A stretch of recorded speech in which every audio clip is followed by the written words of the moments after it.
La valorisation des déchets, c'est apporter une deuxième vie à un déchet et en faire donc une nouvelle matière première. On estime qu'il y a à peu près 90 000 tonnes d'huile de friture qui sont produites par an et il n'y en a en fait que 40 à 50% qui sont valorisés. Alors GECO collecte et valorise les déchets de la restauration, les huiles de friture, les biodéchets et donc elle les valorise sur des filières de biocarburants, de compost. GECO a été créé à l'époque où les biocarburants de première génération, ceux qui sont produits à partir de matières agricoles, étaient très fortement critiqués car ils venaient en concurrence avec les filières alimentaires. Notre idée a été de collecter les huiles de friture qui à l'époque étaient très peu collectées pour pouvoir les valoriser et leur amener donc une deuxième vie en biocarburant.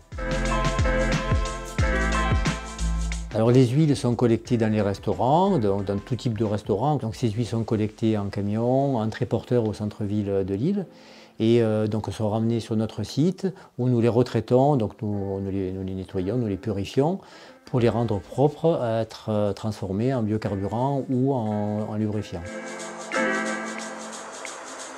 L'impact de GECO sur l'environnement, c'est un biocarburant qui réduit de 95% les émissions de gaz à effet de serre par rapport au gasoil, qui réduit également de 60% les émissions de particules fines. C'est aussi quasiment 3000 tonnes d'huile de friture qui sont valorisées tous les ans. La plus grosse problématique, c'est d'arriver à valoriser les déchets qui proviennent du rang public.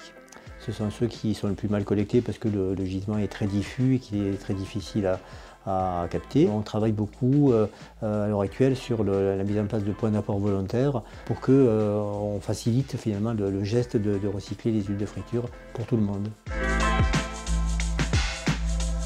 Alors revaloriser ces déchets, c'est bien, mais ce n'est pas suffisant car en fait on a vraiment besoin de réduire notre production de déchets, de manière générale de réduire notre consommation de matière. Ça veut répondre aux enjeux du changement climatique. C'est une entreprise qui n'a pas le profit comme objectif principal, qui applique une limitation des écarts de salaire, qui développe des partenariats sur son territoire et une entreprise qui vise à faire une plus-value sociale, environnementale et économique sur son territoire. L'approche de GECO est de permettre la valorisation des déchets sur le territoire des Hauts-de-France en commercialisant notre biocarburant auprès des flottes de transport ou des flottes des collectivités du territoire, mais aussi en développant des partenariats avec l'université, avec d'autres acteurs du territoire. Pour moi, l'aspect de gagner de l'argent était devenu secondaire. En fait, créer GECO, ça a été vraiment la volonté d'avoir un projet d'entreprise qui ait du sens pour la protection de l'environnement, mais aussi pour de l'impact social.